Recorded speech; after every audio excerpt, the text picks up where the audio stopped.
Welcome to the Glenn Mercer Show, where we talk all things vegan. If you're not already vegan, no worries, we'll get you there. If you are, tune in for health advice, information on climate change, and all the damage done by our most destructive industry, animal agriculture.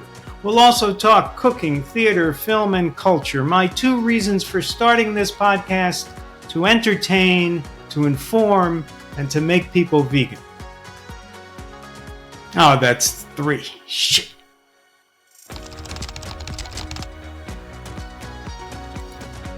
Hello and welcome to the Glenn Mercer Show. Find us across all your major podcast platforms at realmeneatplants.com and at the Glenn Mercer Show on YouTube. Please remember to subscribe. We're trying to get to 2 million subscribers.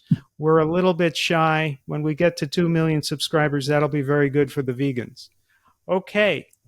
My very special guest today is my dear friend, Dr. Sailesh Rao. Sailesh has a PhD in electrical engineering from Stanford University.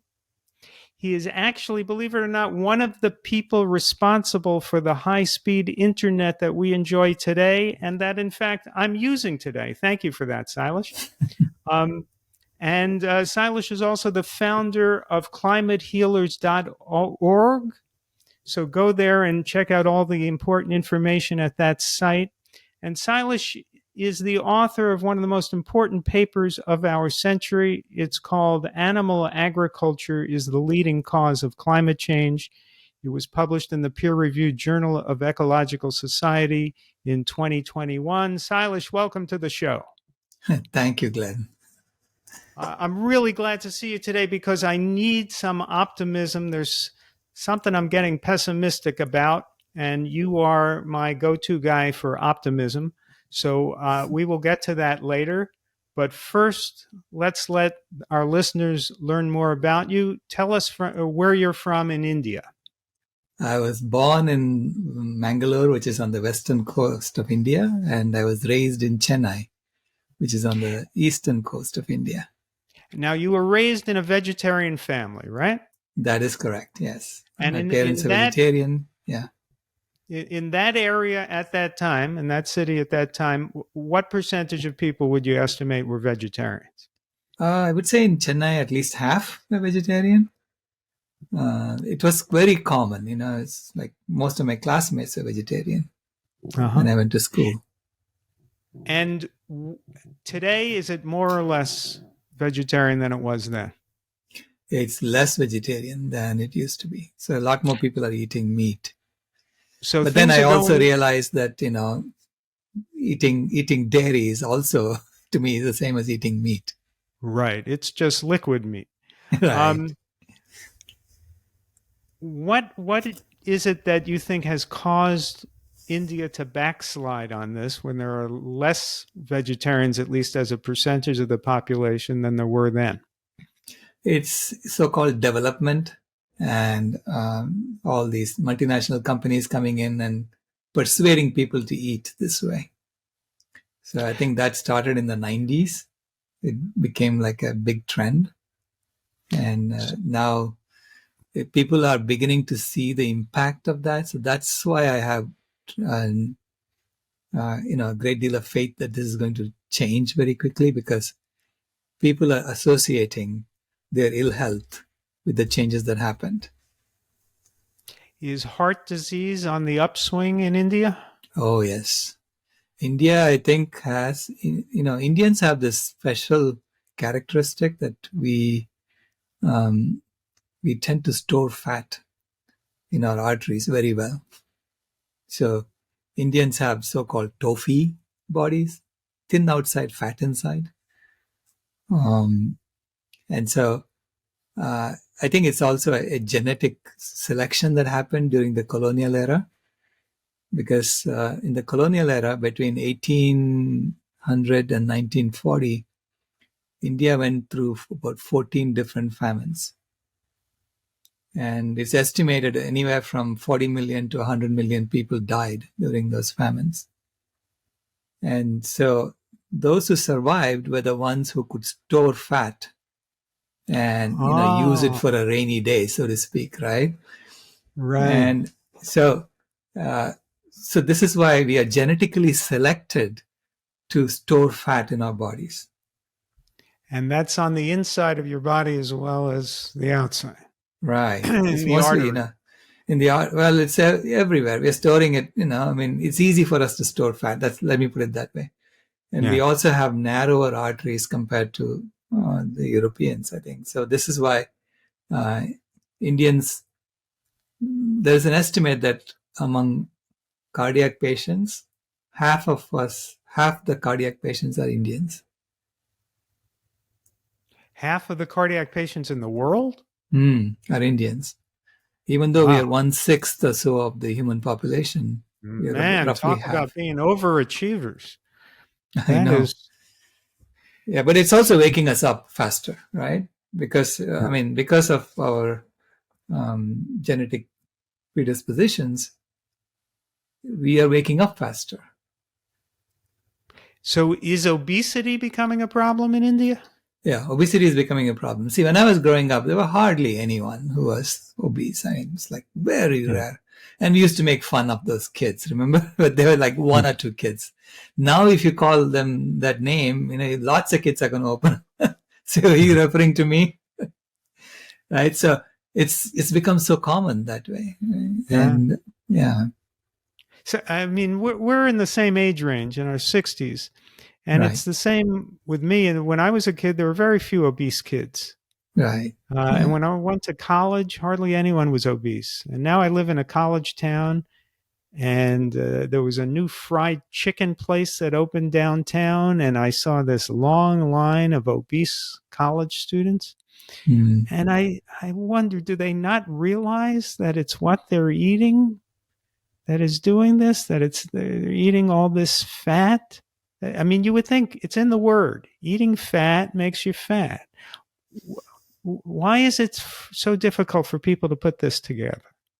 Well, people get used to doing things a certain way, and then they keep doing it until something happens that makes them wake up and say, "Oh, maybe this is too destructive." So we don't know what that is. For different people, Yeah. there are different things that happen. I mean, you Well, and I are lucky that we listen to signals and we change immediately. Like you anticipated a signal and you changed, right? yeah, I went vegetarian at 17, but stupidly, I continued to eat cheese because people made me worry about protein. And I foolishly listened to them. So I ate one animal product between 17 and my early 30s, which was cheese.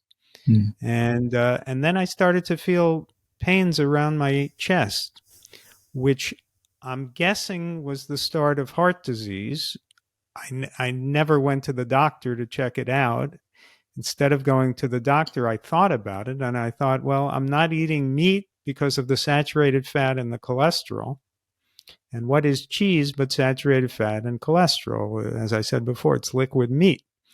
right. So when I gave that up, I never had the pains again, and I never went to a doctor to check it out. So I can't confirm that I was getting heart disease, but I certainly think that's what it was.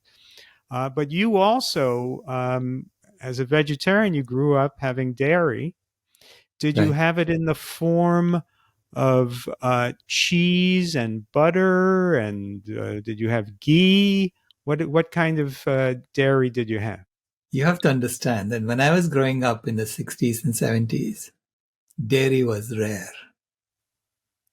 I mean, we ate it, but we had to go and stand in line in at a ration shop and collect our daily ration of milk. Huh. Okay, so only when I went to my grandparents' home that we had more dairy to consume than in the city. So cheese was so rare. I mean, I don't remember eating cheese at all. I mean, maybe once or something I ate cheese. It was so rare because you're taking all this milk and condensing it to cheese, right? I mean, people are using the milk for their coffee or their tea, and they prefer that as opposed to collecting it and using it for cheese. So that's how it was, when I was growing up. So when you were growing up, then mainly it was just milk. You were drinking milk, Right. Milk and how and much yogurt. Yogurt. We used to milk and make yogurt? yogurt out of the milk. Yeah. So, how much Um, milk and yogurt was part of your diet? Yogurt was every day. So we used to take a little bit of yogurt at the end of every meal, Hmm. supposedly to cool our bodies. And later on, I discovered that it was actually causing my inflammation. This is the opposite of what I was thinking it was doing. Uh, but yeah, supposedly cool our bodies. And then,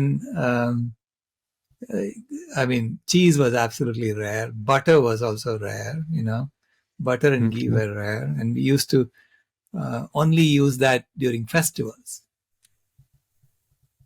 Okay. right?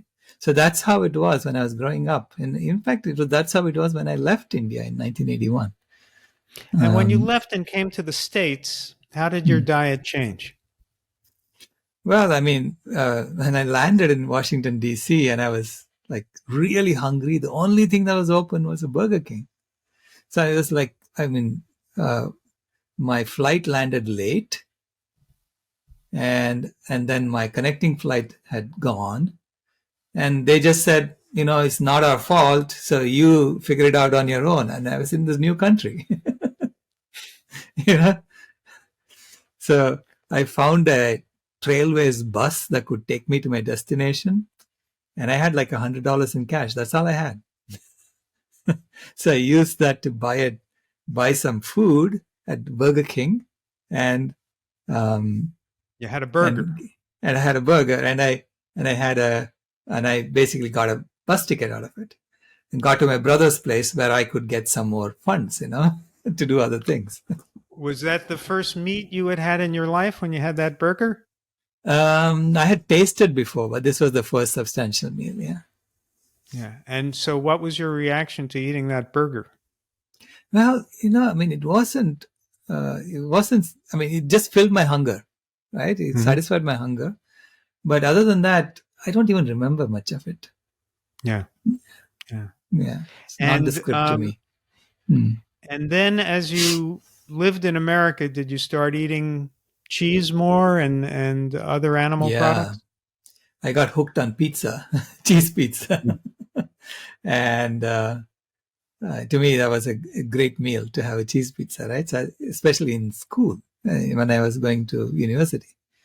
Um, then I was eating meat. I mean, I never cooked meat at home. Most of the time I was eating at home because as a poor student, you don't go out and eat so much, you're mostly Right. cooking at home. At home, I was cooking vegan food mostly. Okay. So, but I was still making yogurt and things like that. But when I go out, I used to try. Okay. I used to eat meat. And until my mother came to visit one time and she said, "Why are you eating that? Did I raise you to eat that?" And so I said, "Okay, I'm sorry, mom. I'm going to stop." So I stopped it. Okay. Um, but it's only after I discovered the impact on the environment that I gave up my dairy. Until then, I was making excuses for my dairy consumption, saying, "Hey, even if they are not treating the cows well here in the US, they treat the cows very well in India. So we know how to do it right, things like that." And So you it's were eating dairy here because you thought that the cows there were being treated well. exactly. I mean, Not imagine That's that, not right? quite as rational as you usually are. Exactly. I know. Yeah. So irrational about that. Yeah. So this is why I have So tremendous sympathy for people who come up with creative excuses for continuing their consumption, because I yeah. used to do that. So when did you come across the information that animal agriculture was destroying the planet and that therefore you needed to give up dairy? I would say starting in 2006. When say 2005 is when I saw Al Gore's presentation on TV, and I was really shocked by that presentation. So then I stopped working on the internet and I started focusing on the environment full time. And I was reading all these papers on the environment, and I could see that there's a tremendous amount of land being used for raising animals. And so I had this suspicion that land use is a major reason for climate change. Okay. I didn't know exactly at that time, but I had this suspicion. So this is why I asked the question during the training that I got from Al Gore. So I was part of the second batch that he trained. And he started training people I think in August or September of 2006. Right. So the first batch, I think, was September. Mine was the second batch, which was November. And this is what has become Al Gore's Climate Reality Project, right? That's correct. Yeah. The slideshow that became an inconvenient truth, and he wanted people to disseminate that slideshow. Correct. Yeah. So that was, in fact, that was the agreement. When he said, "Come for training to Nashville," and I went to Nashville to get my training, and I had to sign something saying I will deliver that. I'll give that presentation at least 10 times within the next year, something like that. Yeah. So I had to sign an agreement like that to get trained by him. And when you gave the presentation, this was before Zoom. Where did you go to give these presentations? So it was in our local areas. So we would go to schools. So we would, solicit presentations at schools or community centers and places like that. So now, when you gave the presentations, were you thinking, this is leaving something out? Yeah. Animal agriculture. I was thinking that. Okay. Even during the training, I asked him the question, about animal agriculture, and he's kind of sidestepped it. And I thought, so I have to study this more, so maybe he's right and I need to look at it more. So I was continuing to do my research, and it's only in 2008, so 2 years later, because, the way people do the calculations about the impact of dairy, it looks like dairy has very little impact. I mean, it's just slightly worse than going vegan, right? Eating dairy. That's the way it's being calculated. Because, the cow lives for 5 years and you're extracting dairy from her every day. So it's not much of an impact, right? So that's how it was being framed to me. And as a systems engineer, I know about local sensitivity analysis and global sensitivity analysis.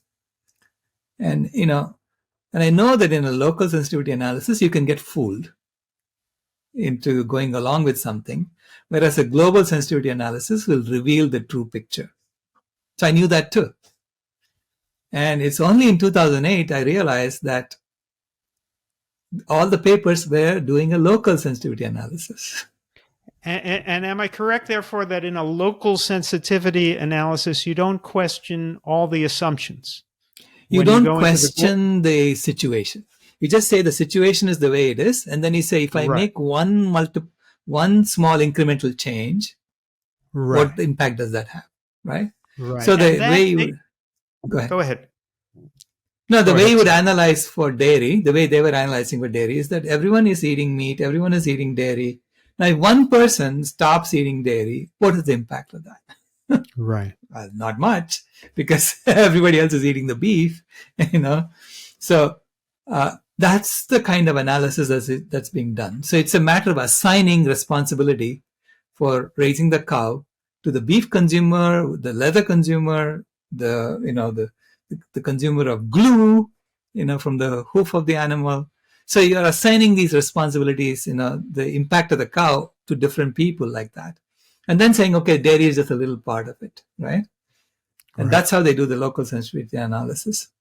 So, and this is really at the essence of the reason why you and I and a growing number of dissenters, we can say, in the climate debate, make the point that the leading cause of climate change is really animal agriculture, because we are questioning the assumption that land use has to be accepted. If you accept that we need to use 37% of the non-ice land surface of the earth to graze animals, and if you accept that we need to use another 6% of the earth to grow food for those animals, and if you accept that humans must eat meat and dairy and that we must do this, then Al Gore is right. the leading cause of climate change is fossil fuels, because we must eat meat and we must eat dairy and we must use half the earth for this, and we must rape the oceans and we must destroy the oceans and we must deplete all the animal life from the oceans, all the fish and all the mammals in the ocean. If you make those assumptions, then he's right, because that just leaves the burning of fossil fuels. But we question that assumption. Right. We say no. There's no reason why we must turn over 43% of the earth to the animal agriculture industry, and there's no reason why we must destroy the oceans in order to eat fish and get 3% of our calories from it. And so if we don't take that assumption that Al Gore makes, and that I don't want to isolate only Al Gore, but most of the leading climate spokesmen, if we don't accept that assumption, then we make the global analysis. Right. And then we say, how can we make this system work? And the Mm-hmm. way we can make the system work is to not eat animals. And then we get healthier. Right. Yeah, when you start looking into it and you realize how absurd the situation is, there is a solution staring at you in the face, saying, when are you going to notice me? And people are sidestepping it, thinking that, either they're thinking that they need to eat meat in order to get protein, which, by the way, I think 85% of Americans apparently believe that, because that's how much it has been drilled into our heads through our science textbooks in school, that you have to drink milk, otherwise you'll never get any calcium in your food. This sort of nonsense has been propagated in our textbooks. And this is why I love what Mayor Adams is doing in New York City, because his food education roadmap is addressing children and giving children the correct information on how to eat right. And then from the children, it'll get to the parents too. Because the parents are going to say, hey, I thought you need to eat meat for protein. And you're telling me no? And you say, yeah, I'm telling you no. I mean, even the protein, the way we think of protein as, high quality protein and low quality protein and all this nonsense, right? Think about it.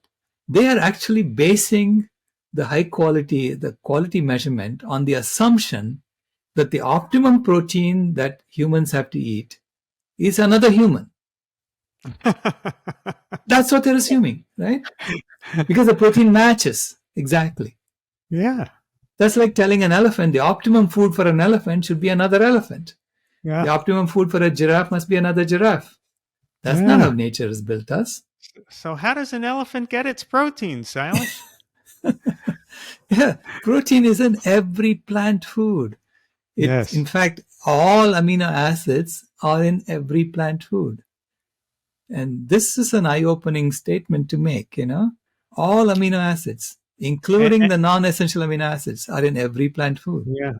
And I'll actually say that maybe we should say that there's high quality protein and low quality protein, because the highest quality protein is from plants. Exactly. And the lowest quality protein is from animals, because the animal protein is high in sulfuric amino acids, and particularly methionine, which is linked to cancer. And it's also, animal protein is excessive, and the body can't store protein. So why do you want to get an acid load of protein that you're just going to urinate away? Right. It's not sensible. So we know that these are just myths that the animal agriculture industry has peddled, and governments have been complicit. Do you think that Al Gore and the other climate spokesmen who are peddling the myth that only fossil fuel burning is responsible for climate change, do you think they know what you and I know, and a growing number of other people, that animal agriculture is really the leading cause, or do you think they're just ignorant of it? No, well, I mean, I don't know what's in their heads, but I also know, I mean, he's been quite open about this. So Al Gore is, in that sense, he's been forthright. He has said he's trying to preserve civilization as we know it. Okay. Civilization as we know it is based on death, disease, and destruction. It's based on death for animals, diseases for human beings, because that's how you make money. Extract money from someone, make him sick, and then you can extract money from him, right? And finally, it's destruction for the planet. That's the civilization that we have, and he's trying to preserve it, right? So he's doing something very rational based on his objective, which is to preserve civilization as we know it. Right? Yeah. And so it's actually, we have to appeal to people saying, you don't want to preserve civilization as we know it because it is killing us. It is eventually going to wind up in killing all of us. I mean, right now, it's only a few thousand at a time, a few hundred at a time. Then it'll be millions at a time, right? We're going to die if we keep doing what we're doing, because that's the downward spiral that we are in. Okay, so the question is, how do you create an upward spiral? Spiral that promotes life, spiral that promotes health, happiness, and harmony. And that's a different system. Okay, and this is why what we are talking about is literally transforming humanity from the current industrial civilization, which is based on death, disease, and destruction, and a lot of injustice. It's built into the system. There is tremendous injustice for the animals. We know that. There is injustice for people who are at the bottom of this because they came late to the game. So literally, it's a Ponzi scheme that we are running, right? So people at the top of the Ponzi scheme are saying, you came late, so you work your way up. And now, what do you mean by came late to the game? Came late to the game, meaning they were not the ones who were colonizing people. They were the ones who were being colonized. Mm-hmm. Those who were colonized, came late to the game. The game was exploitation. The game was winner takes all. That's the game, right? So the game is all about, how can I extract from nature? So we have created an entire economy that's based on animals and is based on resource extraction. Okay? And it's interesting. It's interesting that there's one industry in America that has the particularly egregious characteristic of exploiting child labor, even today, and that's animal agriculture. These meat processing plants are using 13-year-olds, usually who are not here as citizens, to go into the meat processing plants in overnight shifts and use harsh chemicals to clean the equipment and to get the blood off the floor and so forth, at a serious risk to their own health. They're exploiting children. Which industry does that? Only animal agriculture that I know of does this so often and with so many young lives at stake. It really is, the same industry that Upton Sinclair wrote about in The Jungle. Mm-hmm. It's an archaic industry. Absolutely agree. Yeah. Well, now let's get to why I need a dose of optimism from you, Sailesh. It has to do with the pandemic and now the current state of affairs in America and the world. When the pandemic hit, I knew, as we all did right away, that it had to do with animals. There were two theories about the pandemic. One was that bats were brought into a lab in Wuhan, China. And the other was that bats were brought into a fresh market, in a meat market with live animals in Wuhan, China, and either those bats were eaten by a pangolin or some other animal, or were eaten directly by humans, and that the disease spread from the wet market That's what they call a wet market, not a fresh market. And either way, it was from animals. And almost all pandemics are caused at that interface between humans and animals. And if the animals are kept in crowded, unnatural conditions, they tend to breed disease and to spread disease. And that's what happens with animal agriculture. So I knew right away, we've got a pandemic. It's because people won't leave animals alone for some reason. If we just left them alone, whether we didn't bring them from bats from a cave into a laboratory or whether we didn't bring them into a wet market, we wouldn't have had this pandemic that killed millions of people.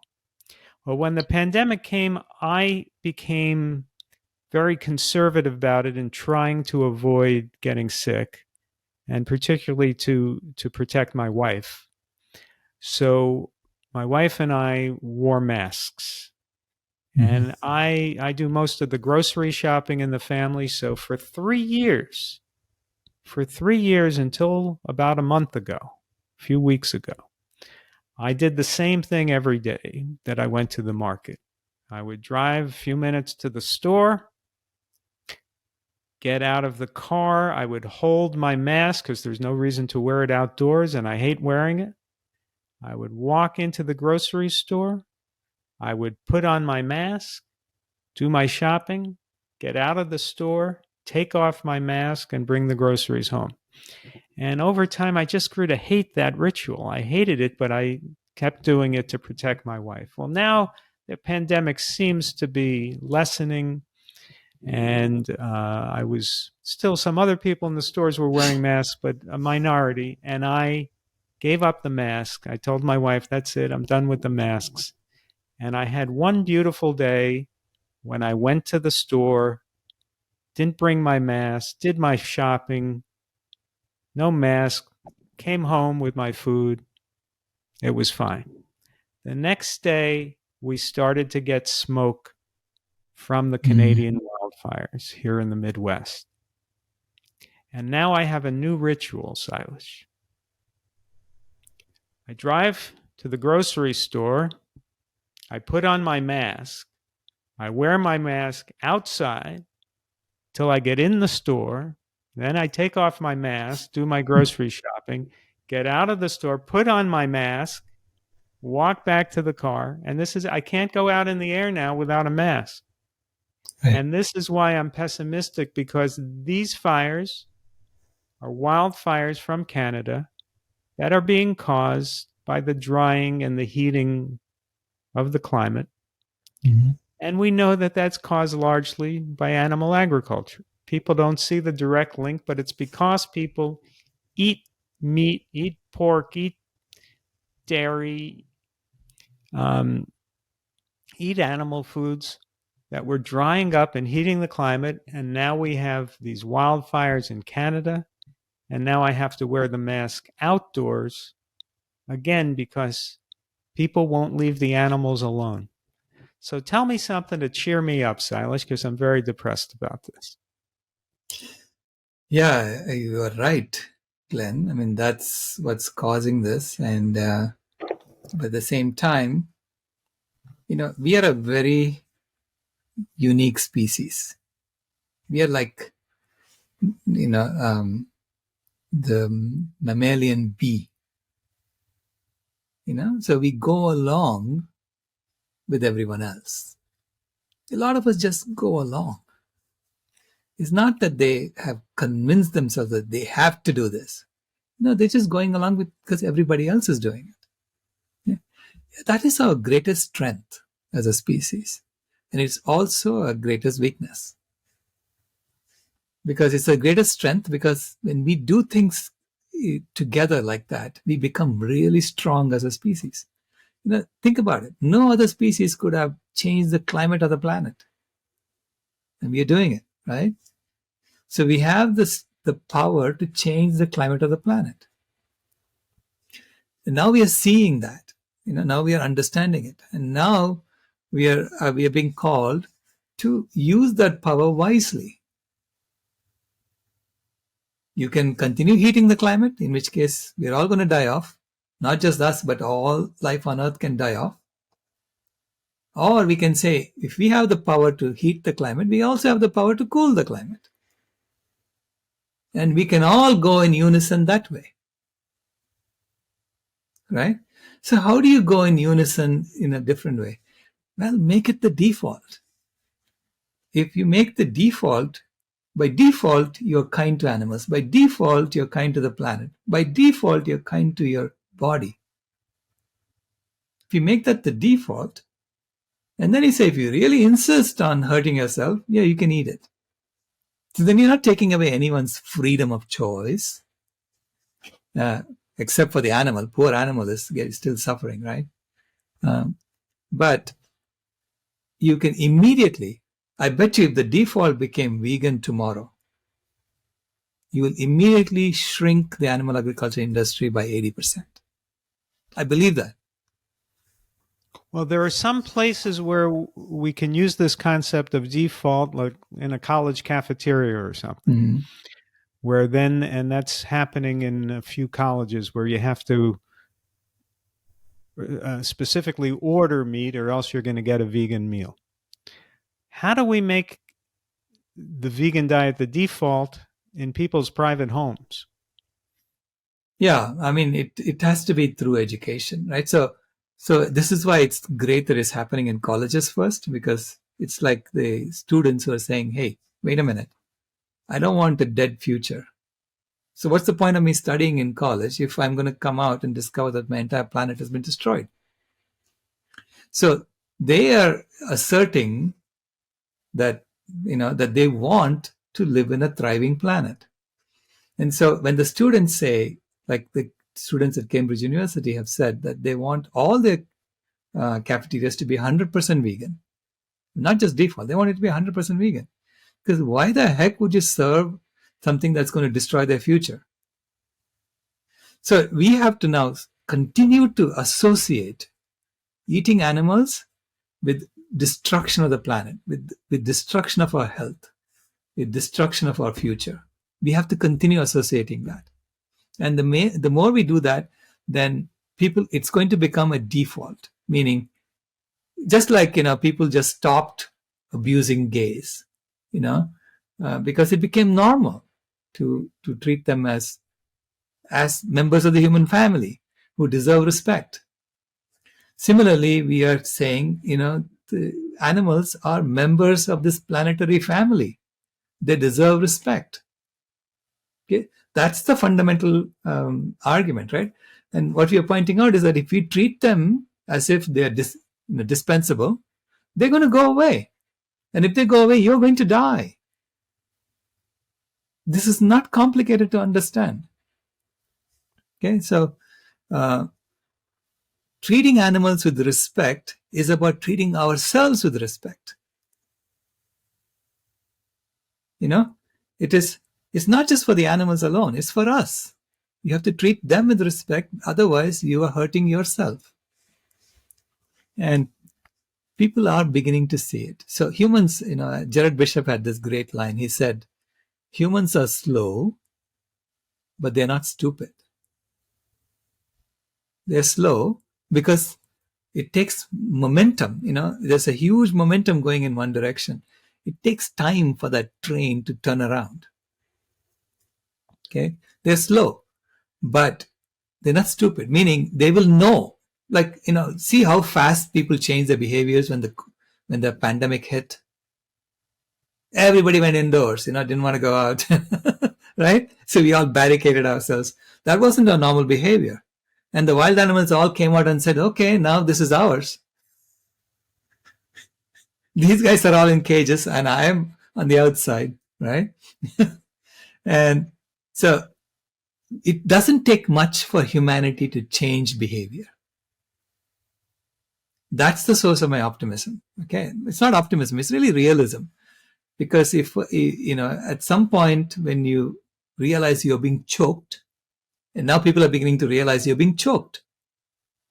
In Indiana, you're being choked. This is why you're wearing a mask outside, right? In New York City, they're being choked. It's fires from Canada. Yeah, but you're being choked. Nature is Well, choking your neck and saying, are you going to wake up or not? see, this is my fear. My fear is that of all the terrible consequences of a warming planet, Mm-hmm. that wildfire could be the one that gets us first. Because, the rising seas are a threat, certainly. These heat domes that go over regions of the country and the world are a terrible threat. Um, uh, the loss of biodiversity is a terrible threat. There are many, many threats that come with climate change. But wildfires, they may be the first that make life hard to live. Right now, I think the worst air in the planet is over Chicago. Mm-hmm. Maybe tomorrow it'll be New York. New York had the worst air on the planet a couple weeks ago, and then Philadelphia. If this happens a couple days a year, then people in New York and Chicago and Philadelphia and other regions will suffer for those days, but they'll probably not change all their habits. If it happens 20, 30 days a year or more, life is going to start to be unlivable. When Mm-hmm. you get to air quality indexes over 400, there's going to be so much lung cancer, and it's going to be so hard to go outside, and it's going to be so hard to live that, I think that, it will be the beginning of the end. I don't know how we can reverse it. Our strategy that we believe in so deeply is to end animal agriculture and rewild as much of the planet as we can and protect the oceans. And so there are, how many billion hectares that science is 2 billion hectares of land devoted to animal agriculture? Well, it's 37% of the ice-free land area of the planet is for grazing, and that Yeah, works out to about 14 billion acres, which is 14 billion about acres, 6 billion hectares or something like that. 6 billion hectares.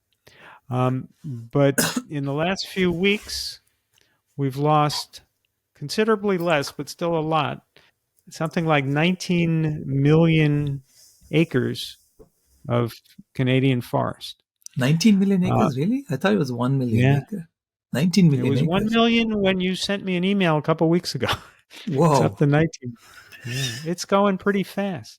And Hmm. so our strategy, and remember, this isn't new forest. These are grown trees. So there's so much. Wildfire is a disaster for the climate because the all that carbon goes into the atmosphere, and at the same time we are losing the capacity of those trees to sequester carbon Right. dioxide, and at the Right. same time it's not good for the soil, which holds 3 times as much carbon as the trees. So wildfire is the opposite of what we need. We need more and more forest, more and more vegetation, and this is fighting against us. And at some point, it becomes a vicious cycle in which wildfire breeds wildfire. And that's what I worry about, because the more fires we have might mean the more fires we get. And it's a difficult cycle to stop. So that's why I need your optimism, Sailesh. You know, we're like against a ticking clock here. Yeah, ultimately, it's about changing from a current animal based resource extraction economy in which we all congregate in cities to figure out how to extract resources from the planet to a plant based ecosystem restoration economy where we are all congregating in order to bring back the forest that we cut, and to restore the ecosystems of the planet, bring back the animals. We are there to serve the animals as opposed to exploiting them. So when we create that economy where So when I say economy, basically it means that that's our purpose. So we change our purpose from extraction to restoration. So when you have a different economy like that, and you create all the um, uh, collateral that needs to go to create an economy like that, then we will be well on our way to creating this new human.